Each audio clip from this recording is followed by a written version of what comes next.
I thought Stephanie and I were building something real. 3 years together talks about engagement house hunting on weekends, planning a future that felt solid. She was everything I wanted, kind, thoughtful, the type of woman who remembered your coffee order and left notes in your lunch bag. But there was this one thing I kept ignoring: her sister Kayla and those 2 kids of hers. I should have seen the red flags when she kept asking me to babysit those kids. Every time my phone buzzed with Kayla's name on the screen, my stomach would drop. But the night she gave me that ultimatum changed everything. Before I tell you what happened that night, let me know where you are watching from in the comments below. If you have ever felt pressured to do something that crossed your boundaries, hit that like button. And subscribe, because what happened next will make you rethink what it means to stand your ground. Trust me, this story takes a turn nobody saw coming. Now, let me take you back to where this all started. Stephanie and I met 3 years ago at this little coffee shop on Maple Street, the kind of place with mismatched furniture and baristas who knew everyone by name. She was ordering a vanilla latte. I was behind her, fumbling with my wallet, and somehow we ended up sitting at the same table talking for 2 hours. She worked in marketing at a tech startup downtown, and I was a software engineer at a firm across town. Our schedules matched perfectly for weekend brunches, hiking trips up in the Blue Ridge Mountains, and these cooking experiments where we would try recipes we found online, and usually end up ordering pizza instead. What drew me to her most was how close she was to her family.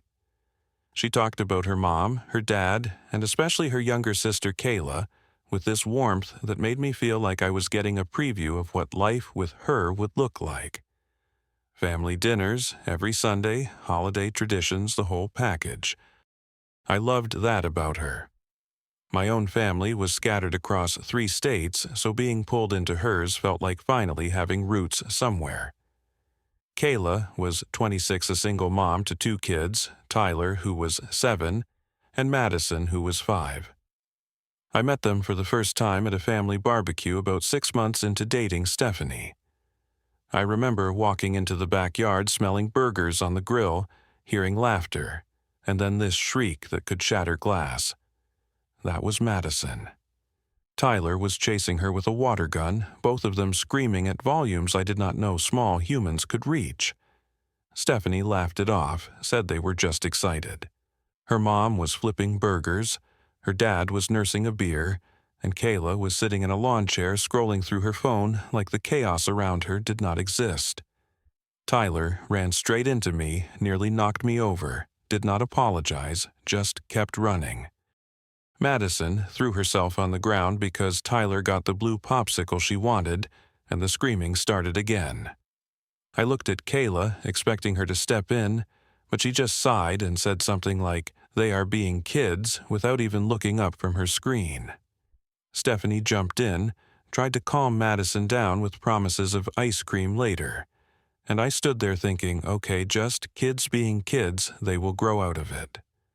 That was my first mistake, believing it would get better. The babysitting started 3 months before everything fell apart.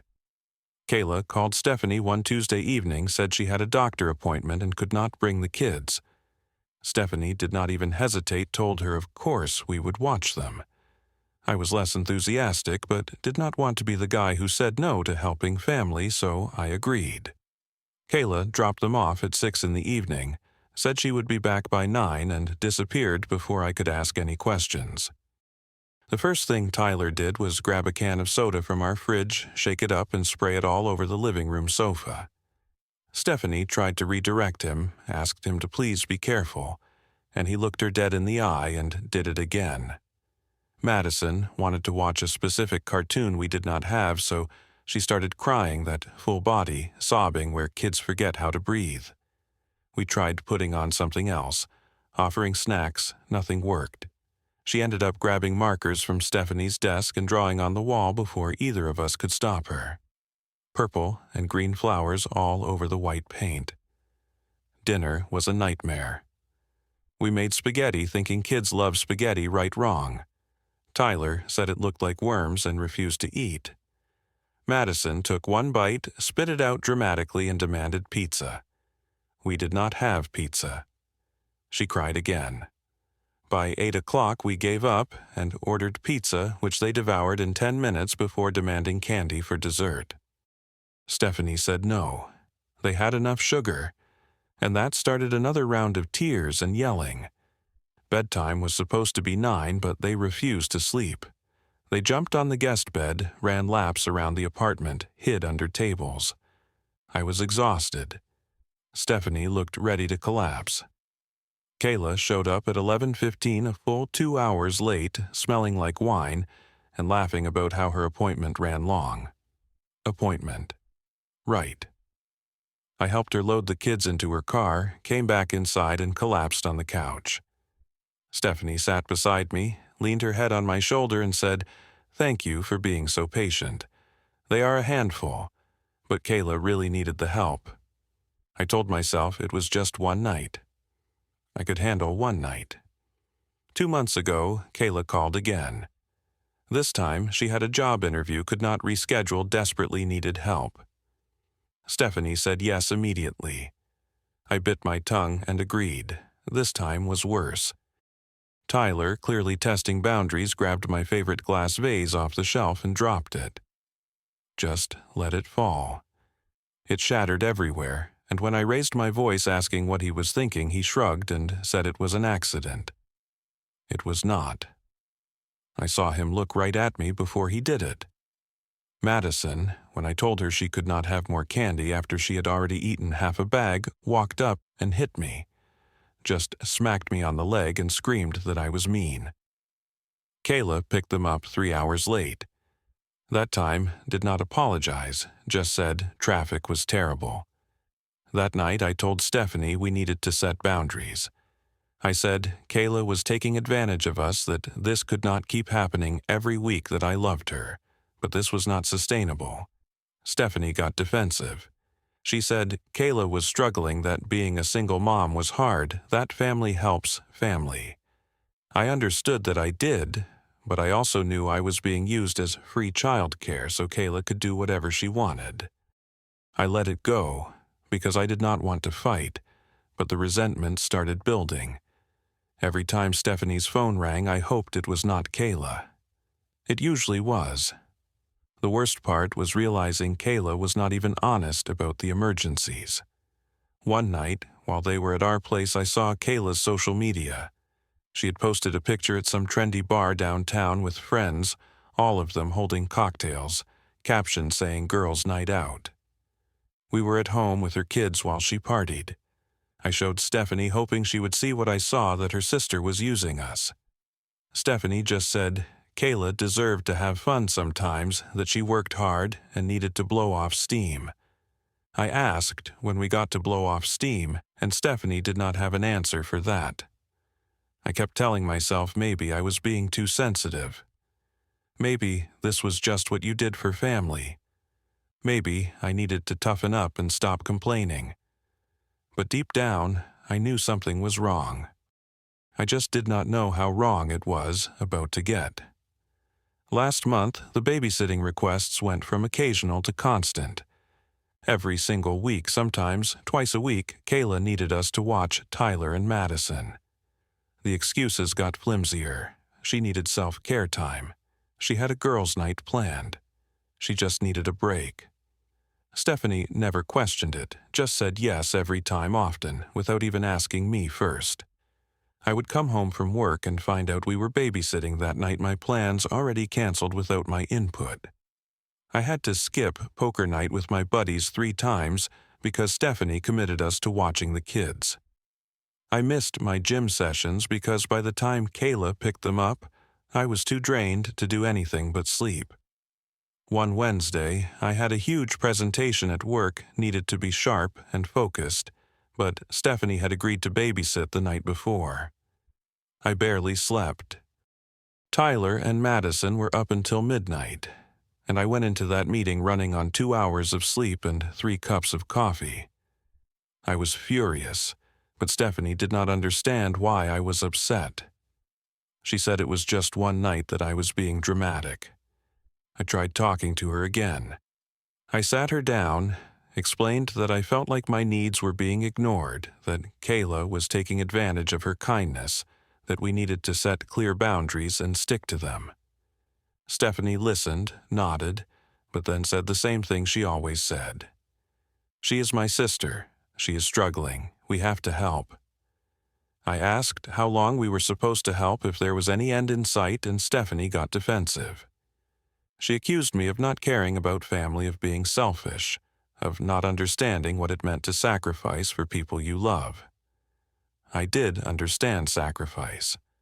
I had been sacrificing for months. What I did not understand was why my sacrifice did not seem to matter. Then came that Friday. I will never forget it. It was around 6 in the evening, and I had just walked through the door after the longest week of my life. We had a project deadline at work. I had been putting in 12-hour days, and I was completely wiped out. All I wanted was to collapse on the couch, maybe order takeout, watch something mindless on television, and not think about anything. Stephanie was in the kitchen making dinner, and for a moment everything felt normal. Peaceful even. I thought maybe we could have a quiet weekend, just the two of us. Then her phone rang. I was in the living room taking off my shoes when I heard her answer. I did not need to hear the other side of the conversation to know it was Kayla. Stephanie's voice took on that overly cheerful tone she used when she was about to agree to something I would not like. She said things like, "Oh, tonight, that is short notice, and hold on, let me check." Then she walked into the living room holding the phone away from her ear, her face all bright and expectant, and said, "Kayla needs us to watch Tyler and Madison tonight. She has a birthday party to go to." I felt my jaw clench. A birthday party, not an emergency, not a doctor appointment or a job interview or anything remotely important. A party. I looked at Stephanie and said no, just like that. "No, Stephanie, not tonight. I am exhausted, and we have plans tomorrow morning." We were supposed to go hiking, something we had planned for 2 weeks, and I was not about to give that up so Kayla could drink champagne with her friends. Stephanie blinked at me like I had just spoken a foreign language. She covered the phone and whispered, "Can you just say yes? It is just a few hours, just a few hours." That is what she always said, and it was never just a few hours. It was always longer, always more chaotic, always more exhausting than promised. I stood my ground. I said we have been doing this every week. Kayla needs to find a real babysitter or stay home with her own kids. Stephanie's face changed. She told Kayla she would call her back and hung up. Then she turned to me, and I could see the anger building. She asked why I was being so selfish, why I could not just help her sister for one night, why I was making such a big deal out of this. I told her I was not selfish for wanting boundaries, that Kayla was taking advantage of us, that this had gone too far. Stephanie shot back that Kayla was a single mom, that she needed support, that family was supposed to be there for each other. I said, support.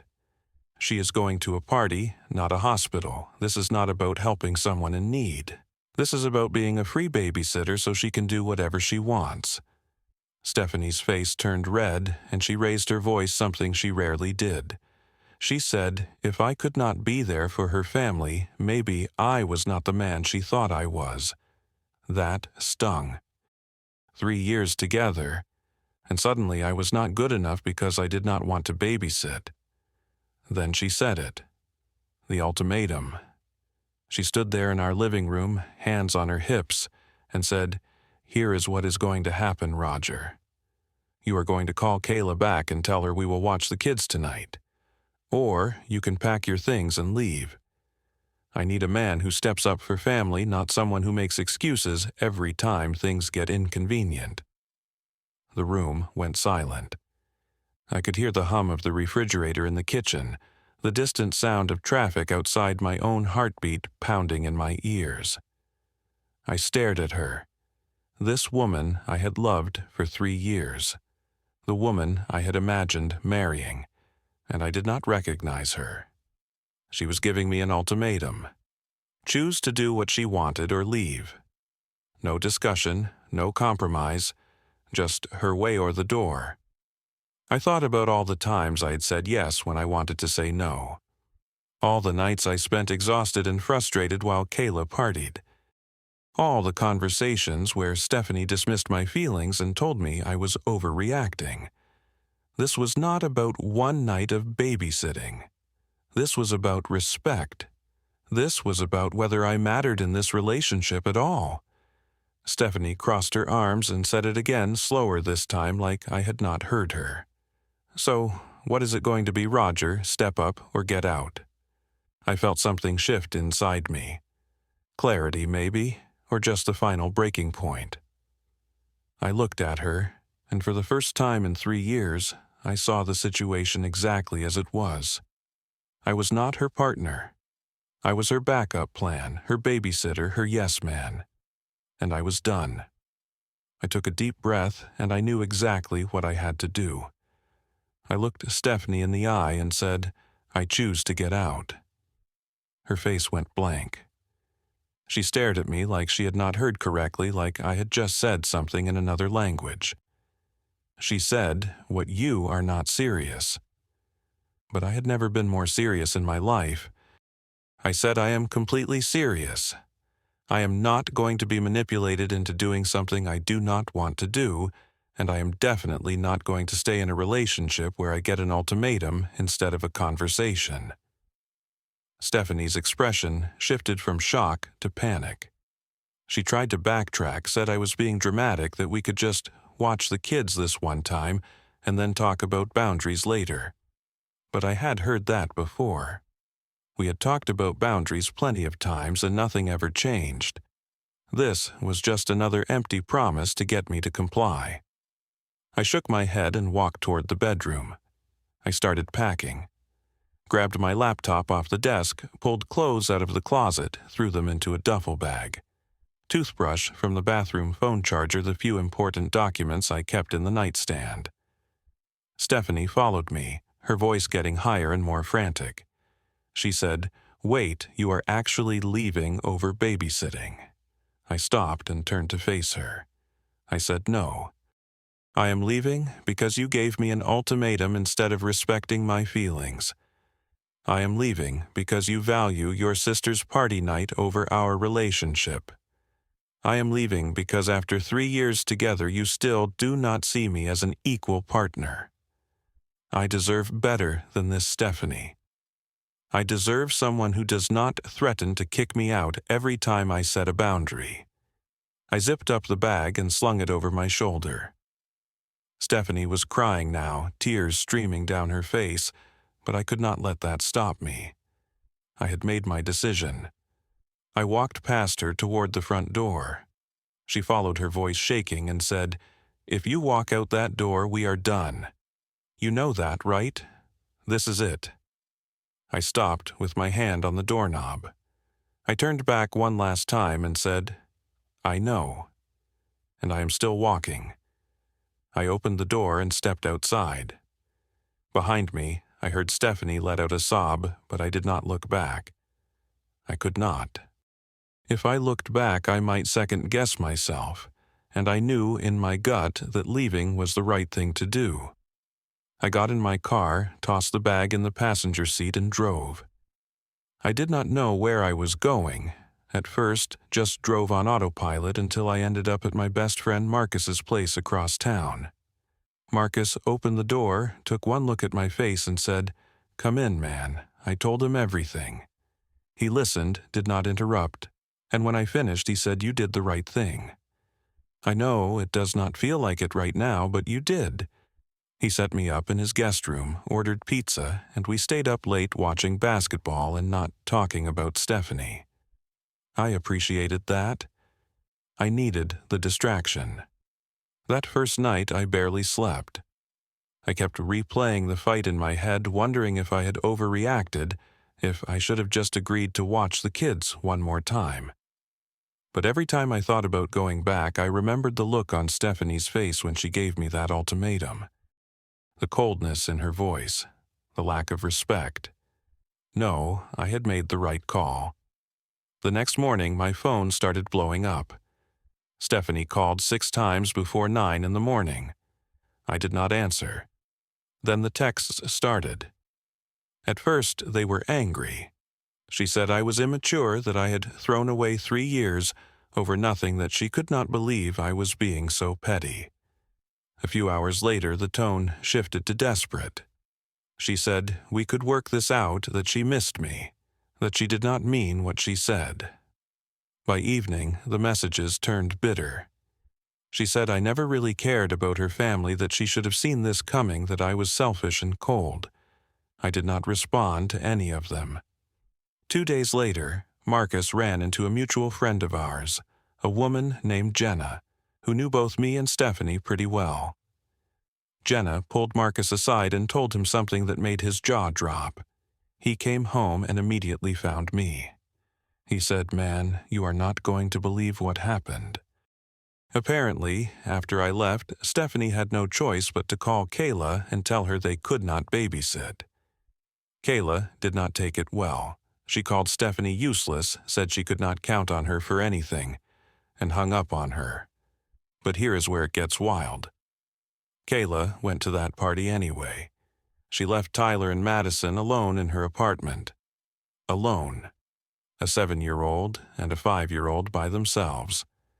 Neighbors heard crying and called the police. When the cops showed up and found 2 small children unsupervised, they contacted child services. Kayla got in serious trouble. She had to attend parenting classes, and there was talk of supervised visitation until she proved she could be responsible. The whole family was in an uproar. Stephanie was horrified. She had spent months enabling her sister, defending her, demanding I help her, and this was what Kayla did the moment she could not get free childcare. Jenna told Marcus that Stephanie tried to blame me.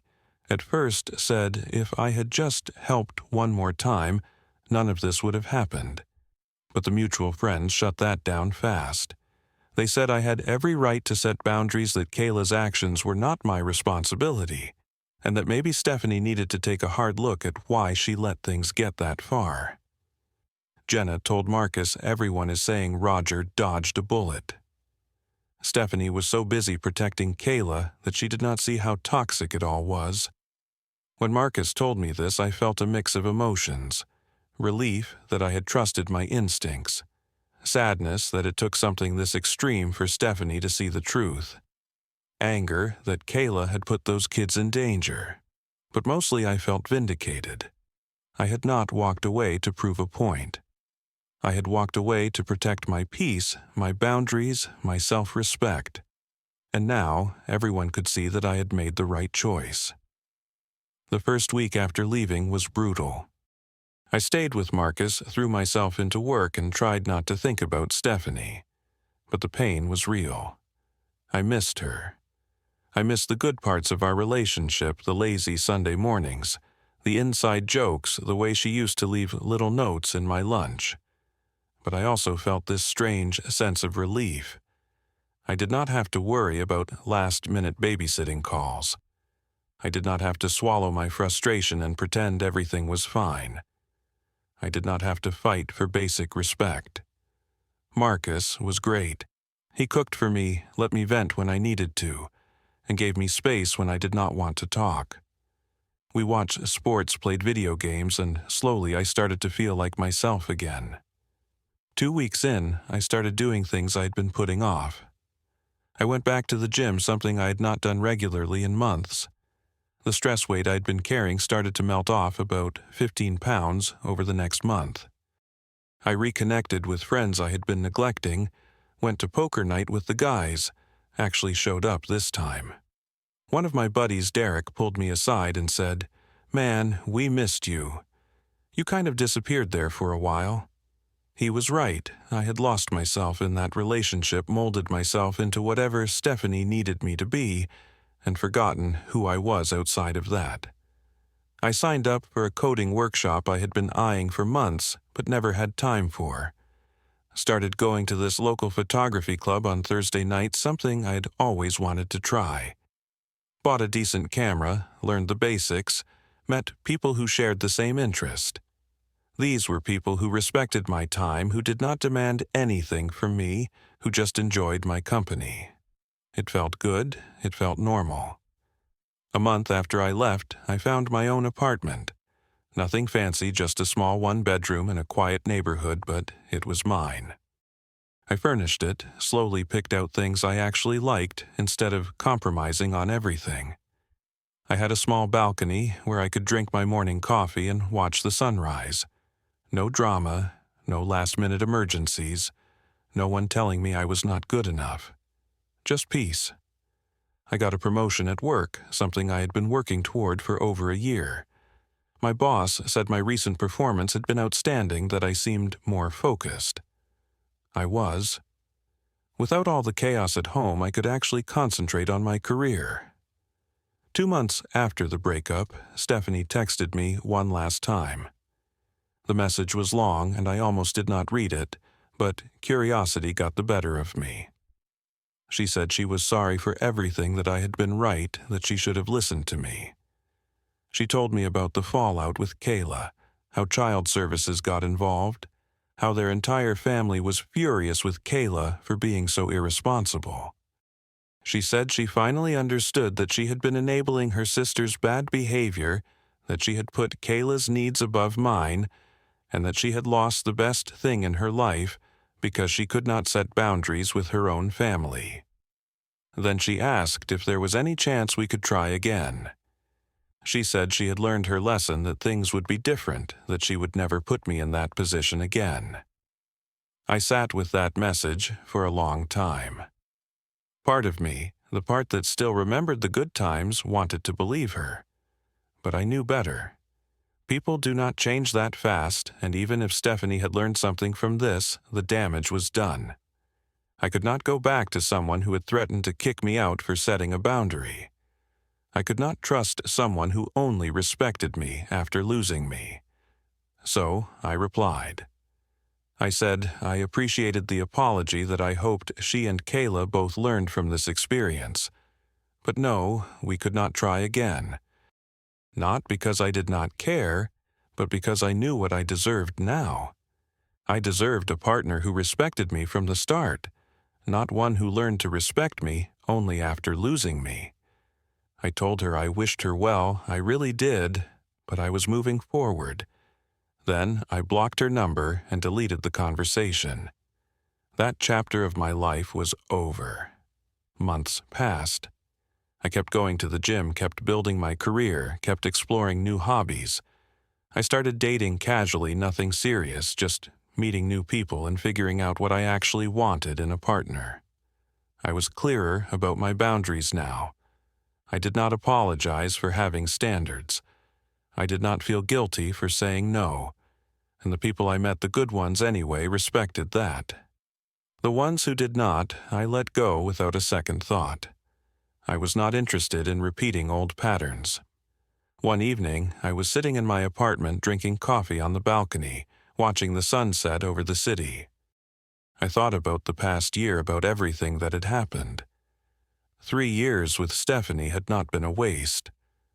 I learned a lot. I learned how to recognize red flags I had ignored before. I learned that love is not enough if there is no respect. I learned that boundaries are not selfish, they are self-respect. I learned that stepping up does not mean letting people walk all over you.